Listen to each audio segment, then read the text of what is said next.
And it's just great to partner with Ted Cruz, I'll tell you that. He was born in 1957. His father came from Cuba to the U.S., fled Castro in 1957. Ted was born in 1970, grew up in Katy, Texas, went to Princeton for undergraduate, Harvard Law School. Then he worked for some conservative federal judges at both the appellate and Supreme Court level, and he's argued a lot of cases himself in front of the Supreme Court. He worked in the George W. Bush administration. Then he was Texas Solicitor General from 2003 to 2008. Ted won election to the U.S. Senate from Texas in 2012. He and his wife Heidi have 2 daughters. He was very involved in the government shutdown in October of last year, wanting to push for the defunding of Obamacare. And anyway, Ted Cruz was named in 2013 after his first full year in the Senate as Man of the Year by American Spectator, The Blaze, Townhall.com, and Front Page Magazine.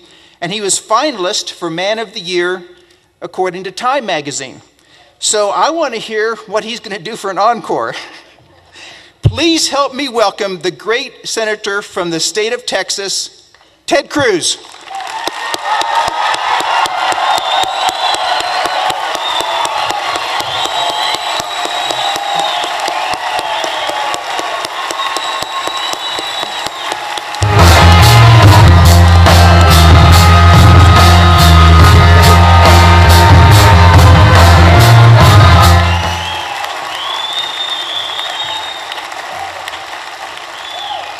Thank you so very much. God bless Colorado. I spent most of the week in Washington, D.C., so it's great to be back in America.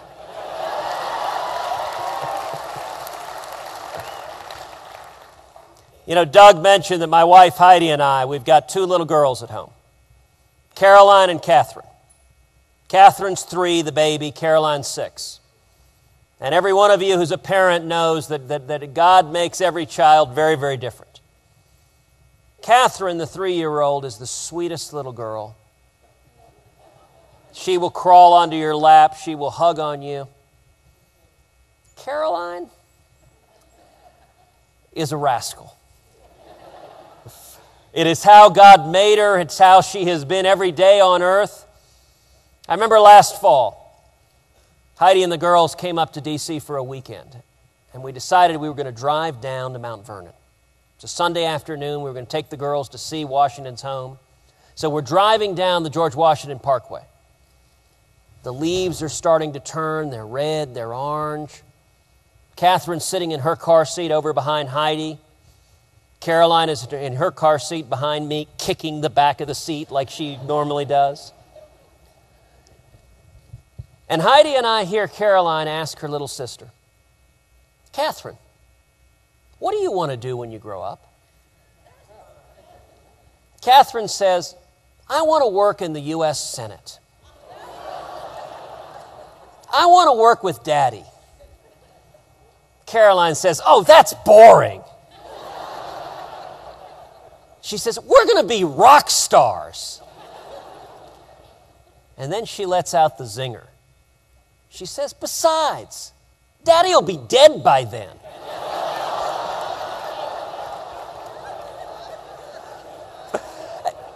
This is a real conversation. I am not making this up.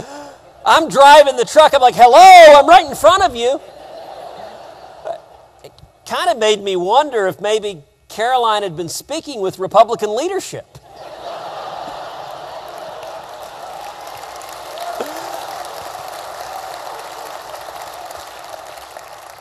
Maybe she knew something I didn't know. You know,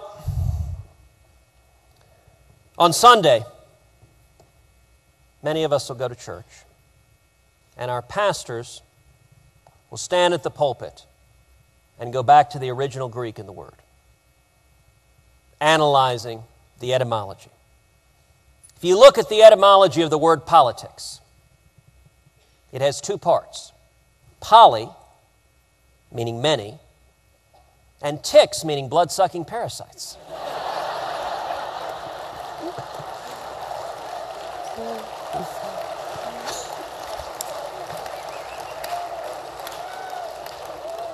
Which is almost a complete description of Washington, D.C. But I'll say something. Y'all are here tonight for something a lot more important than politics. The men and women who are here, who have traveled from Colorado, from throughout the West, you're here late at night because you love this country.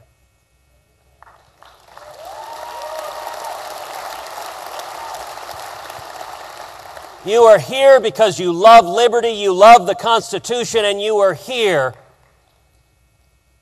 because you realize the stakes have never been higher than they are right now. There is today an urgency in politics like I've never seen. There is an understanding it is now or never. I don't think we've reached the point of no return, but we are close. You know, the most common thing I hear as I travel the state of Texas, as I travel the country, men and women, they come up to me, they put their hand on my shoulder, they look me in the eyes. They say, Ted, I'm scared. I'm scared. I'm scared for this country. We're losing our freedoms. I'm scared for my children and grandchildren. That's why you're here tonight. And what I want to share with you tonight is a word of encouragement and hope and optimism. I am incredibly optimistic. As grave as the threats are, let me tell you something right now. People are waking up. They are waking up all over this country and realizing the path we're on, it isn't working.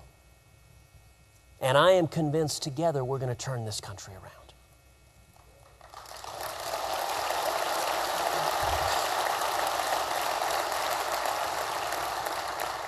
So I want to talk to you tonight about how.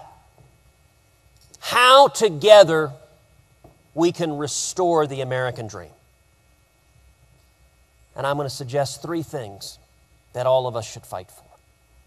Number one, we should fight to bring back jobs and growth and opportunity.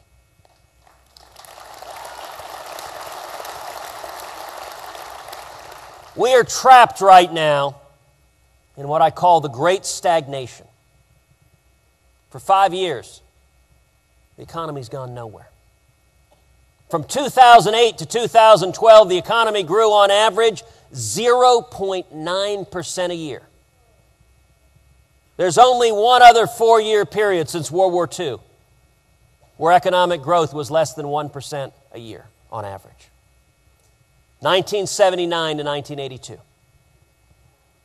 Coming out of the Jimmy Carter administration, the same failed economic policies, out of control spending and taxes and regulation, and it doesn't work.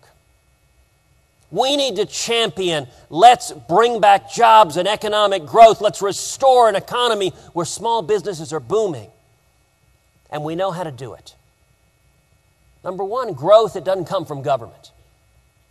Growth comes from the private sector. It comes from small businesses. 2/3 of all new jobs come from small businesses. Small businesses are hurting right now. They're not creating jobs. The two most effective levers government has to facilitate job creation are tax reform and regulatory reform. And let me tell you the simplest and best tax reform that we should pursue. We should abolish the IRS.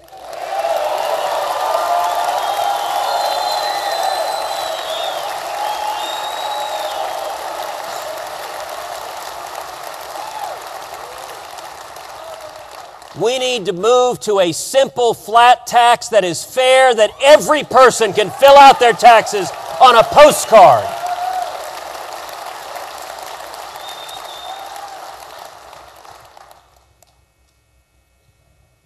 And if we need to figure out what to do with the 110,000 IRS agents, we could always put them on our southern border.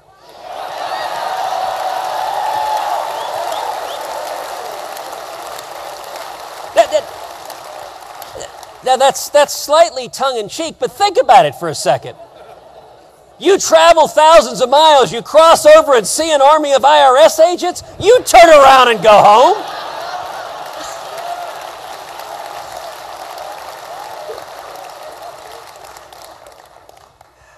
And the most important regulatory reform we should pursue is we need to repeal every single word of Obamacare.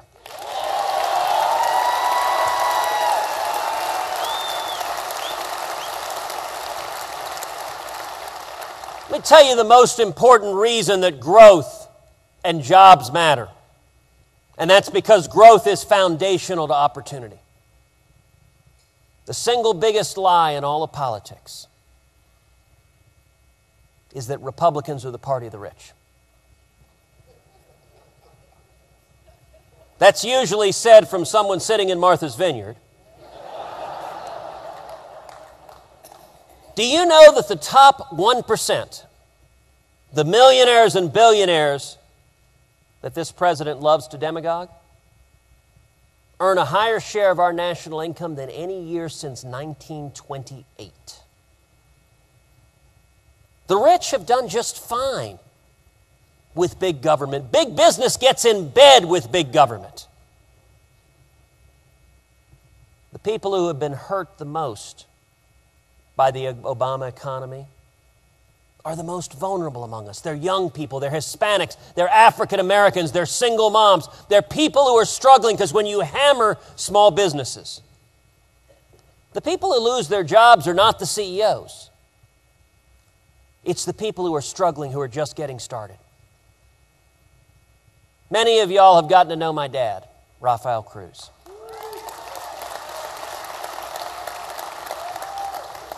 He's very shy, very soft-spoken. You really can't get him to express what's on his heart. But it was 57 years ago that my father fled Cuba. That he came to Texas when he was 18. He'd been in prison. He'd been tortured.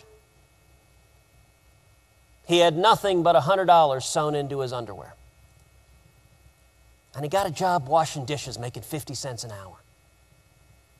Paid his way through school. Went on to start a small business, work towards the American dream. Now, as we face challenges in Washington, I try to think of each of the challenges from the perspective of my dad.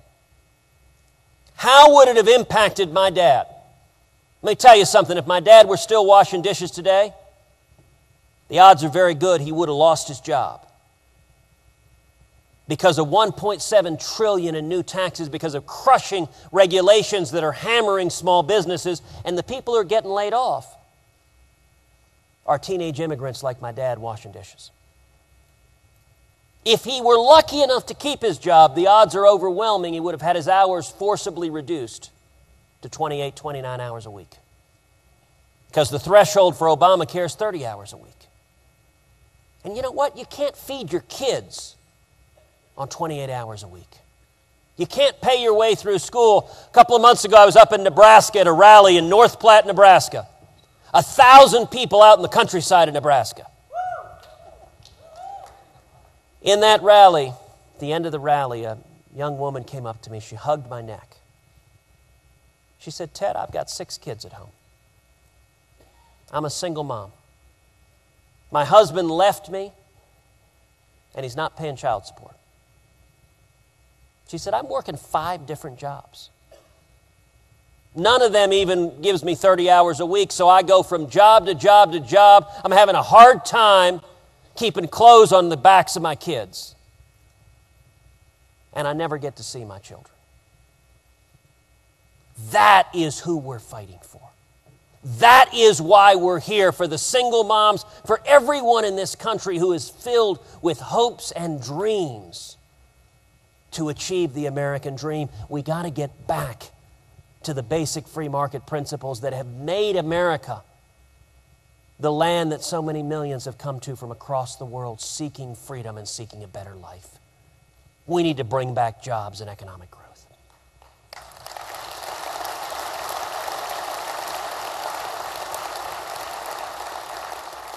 The second thing we need to do is we need to defend the Constitution.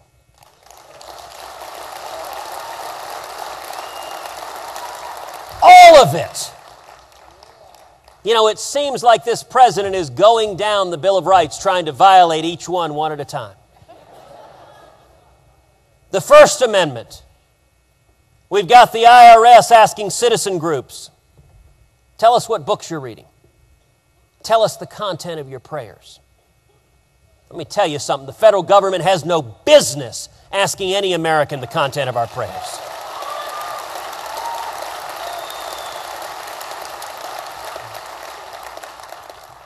Now, in just recent weeks, we've seen a tremendous victory for religious liberty at the Supreme Court in the Hobby Lobby case.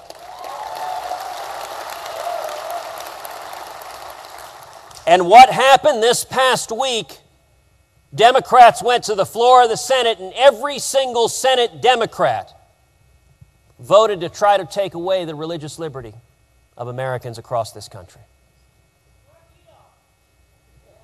He was one of them. And let's be clear what they voted to do. The Religious Freedom Restoration Act was passed in 1993, passed the Senate 97-3, was signed by Bill Clinton, that famed right-wing ideologue, to protect religious liberty. There was a time when religious liberty was a bipartisan commitment, where we all came together. Every single Senate Democrat voted to repeal key portions of the Religious Freedom Restoration Act this week. And one of the people impacted by that is a group called the Little Sisters of the Poor.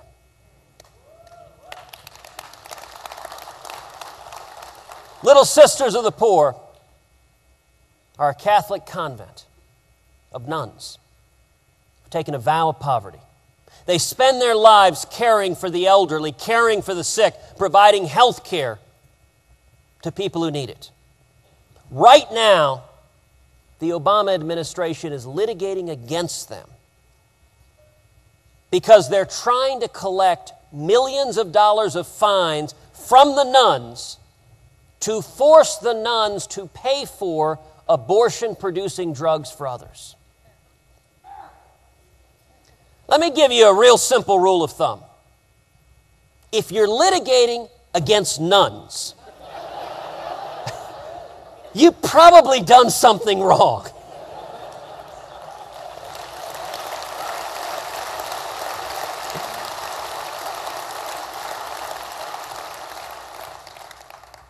We need to defend the Second Amendment.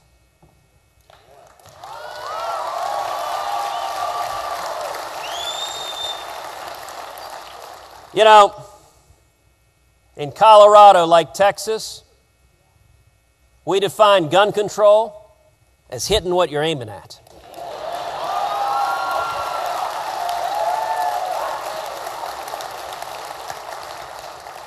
And I have to say, there were a couple of Colorado state legislators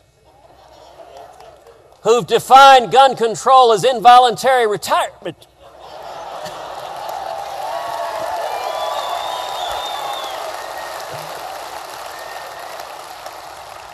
Maybe next time they'll think twice before coming after our constitutional rights.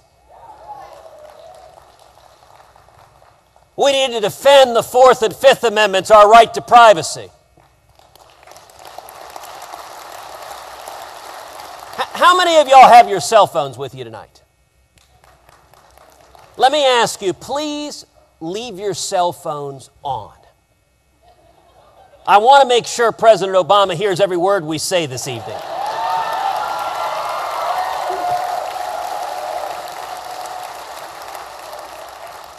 We need to defend the 10th Amendment.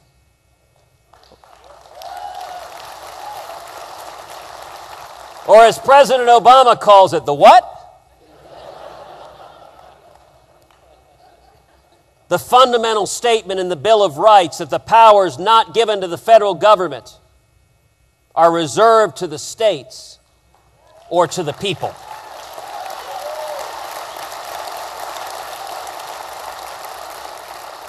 That means, as the framers put it, the powers of the federal government are few and defined.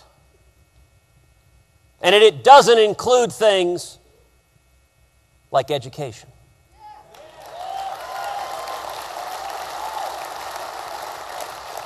We need to repeal every word of Common Core.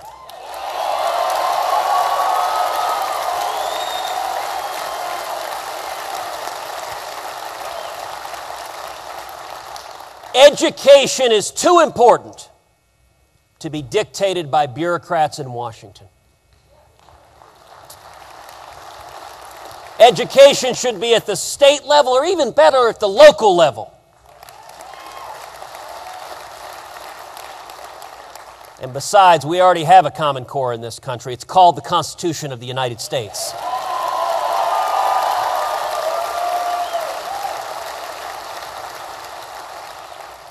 We need to defend U.S. sovereignty. And that means, among other things, securing our borders.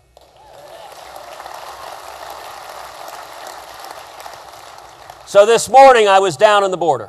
I was in McAllen this morning, the Rio Grande Valley, meeting with Border Patrol officers, meeting with the chief of the station, meeting with a number of line agents. Spent several hours with them. Yesterday in the Rio Grande Valley sector, they apprehended 622 people illegally coming into this country. That was yesterday. Roughly 25% of those coming are unaccompanied minors. Little kids being brought in by violent drug cartels. Now, I will say I agree with President Obama in one regard. We are seeing a humanitarian crisis, but it is a crisis of his own making.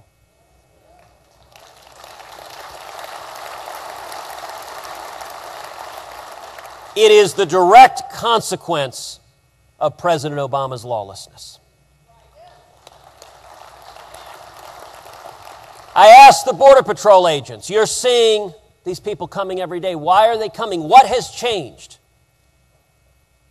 Every single Border Patrol agent sitting in the room said the same thing.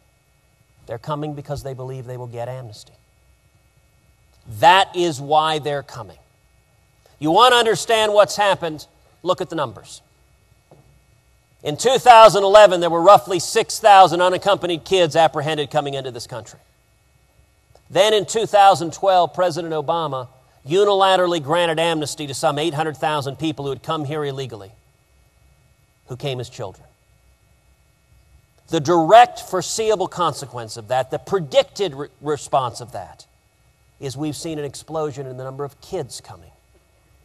This year, the Department of Homeland Security estimates there will be 90,000 unaccompanied children coming into this country. Next year, they're predicting 145,000.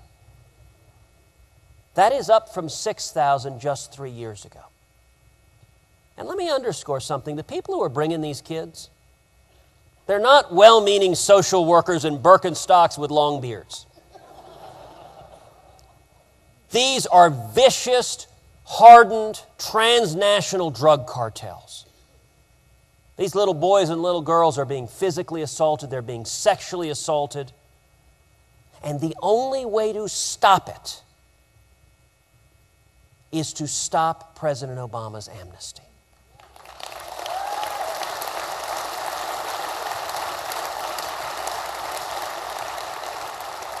We've launched a national petition at www.stopobamasamnesty.com to stand together and say, and I asked, by the way, the Border Patrol agents, I said, how do we secure the border? They said, it's very simple. You send them home.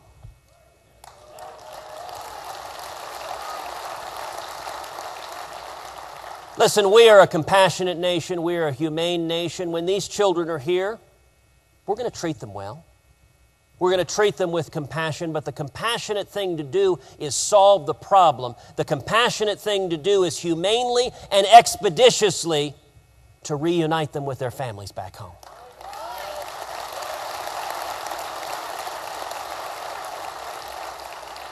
So we don't have next year tens of thousands of more little boys and little girls being assaulted, being victimized. I asked a senior official at Lackland Air Force Base, where they're holding some 1,200 of these kids, how many of them have been victimized? The answer was all of them. It is horrific and it is heartbreaking. And we need to get back to defending our sovereignty, to securing our borders, and to upholding the Constitution. The third thing we need to do is we need to restore America's leadership in the world.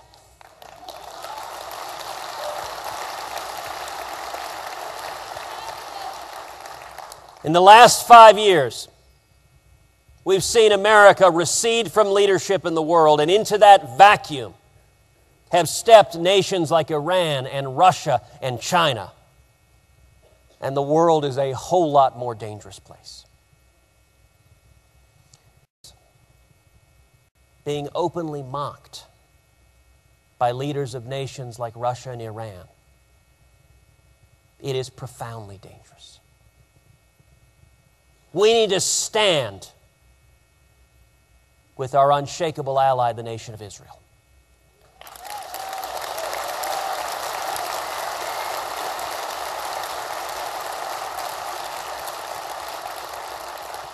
We need to lift Israel up in prayer as right now Hamas rockets are raining down upon them.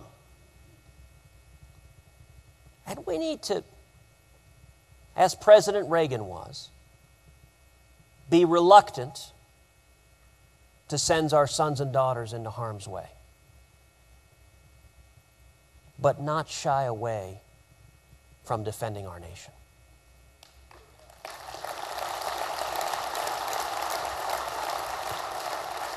And we need to be a voice for freedom.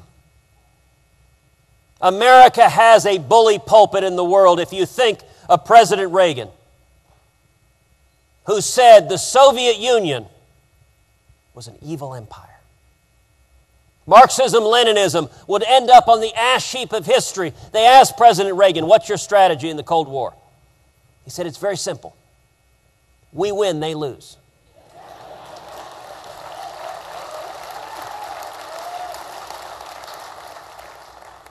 All of the intelligentsia gasped. You're not allowed to say such things. It's not subtle. It's not nuanced. You don't understand détente, which I'm pretty sure is French for surrender. And we all remember when President Obama stood before the Brandenburg Gate and uttered the most important words uttered by any leader in modern times. "Mr. Gorbachev, tear down this wall."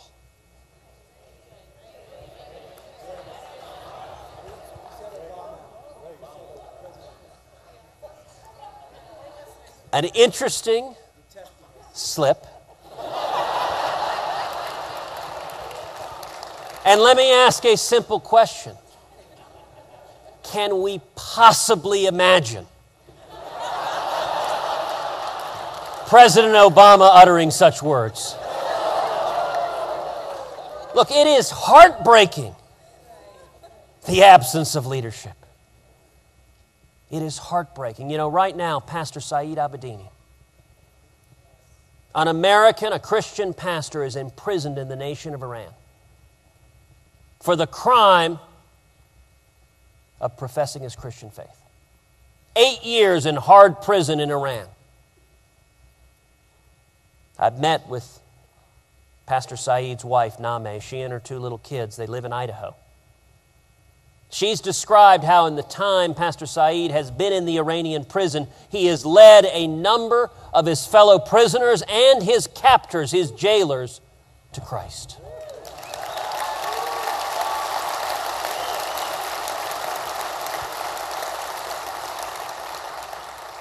You look at the incredible testimony of Miriam Ibrahim, a young woman, a young mother in Sudan. She has a 20-month-old son named Martin, and a newborn baby girl, a beautiful girl named Maya, who was born in a Sudanese prison cell while her mother was in leg irons. Miriam's crime? Being a Christian. For that crime, she was sentenced to receive 100 lashes and then to hang by the neck until dead. And the government of Sudan told Miriam, if you simply renounce Christ, you will be spared this horrific sentence. And Miriam said to them, I cannot and I will not renounce Christ.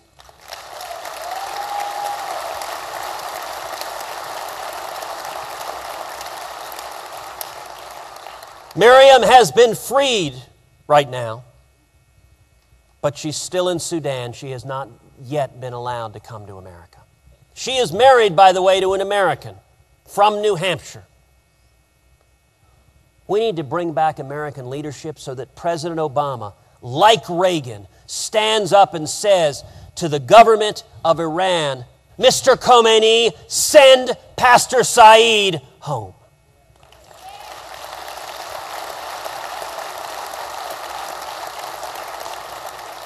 We need a president who stands up and says, set Miriam free.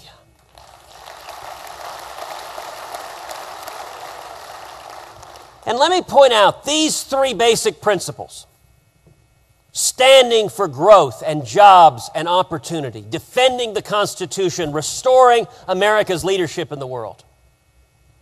These are not 51% narrow issues.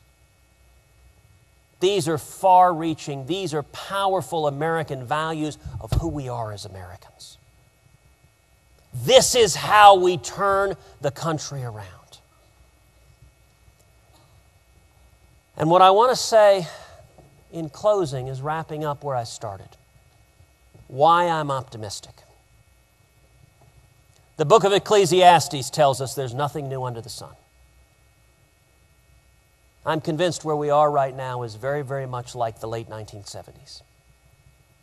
The late 70s, you had Jimmy Carter in the White House. You had the same failed economic policies producing the same misery and stagnation and malaise.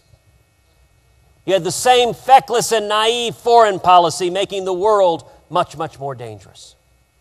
By the way, if there's one person thrilled at the job President Obama is doing, it's Jimmy Carter.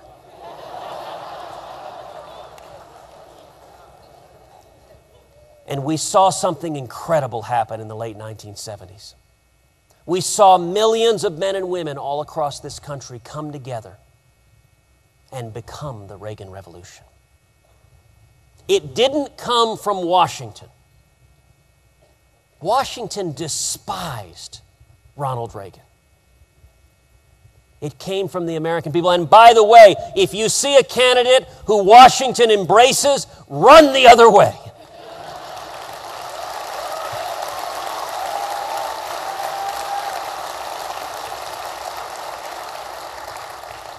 But it came from the American people. It came from millions of men and women all across this country who woke up and said, what is happening to this country?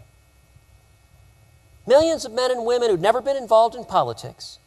They'd been going to work, going to church, raising their kids, and they looked up and said, what is happening to the future of our children? And together, the American people rose up and pulled this country back from the precipice. We went from stagnant economic growth to, in the fourth year of Reagan's presidency, the economy growing 7.2% a year.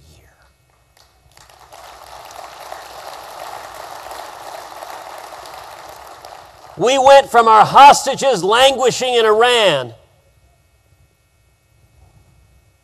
to winning the Cold War without firing a shot, and to the Berlin Wall being torn to the ground.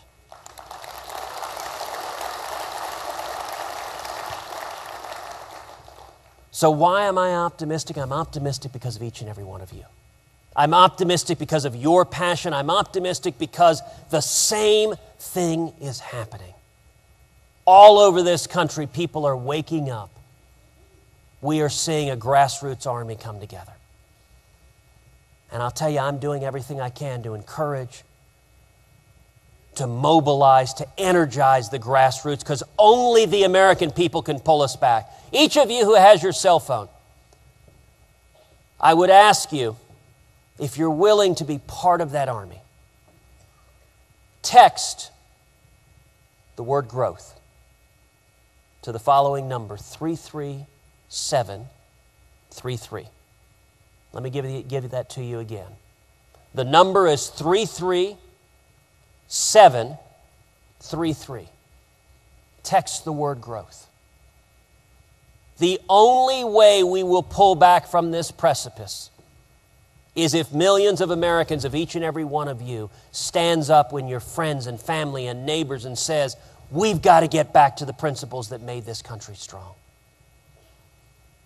My father has said many, many times, when I was a child,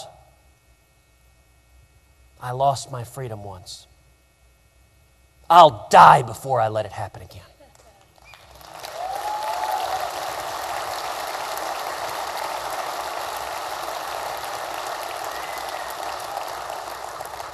That is why we're here. That is what we are fighting to do, is to bring back freedom, to bring back economic growth, to bring back opportunity, to defend the Constitution, and together to stand shoulder to shoulder, bringing back that shining city on a hill that is the United States of America. Thank you, and God bless you.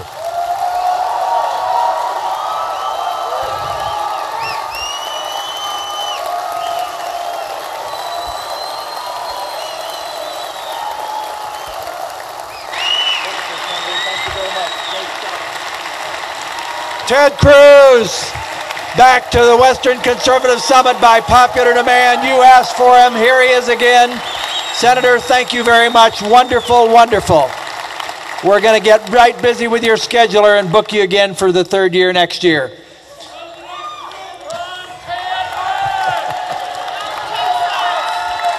He is a lone star.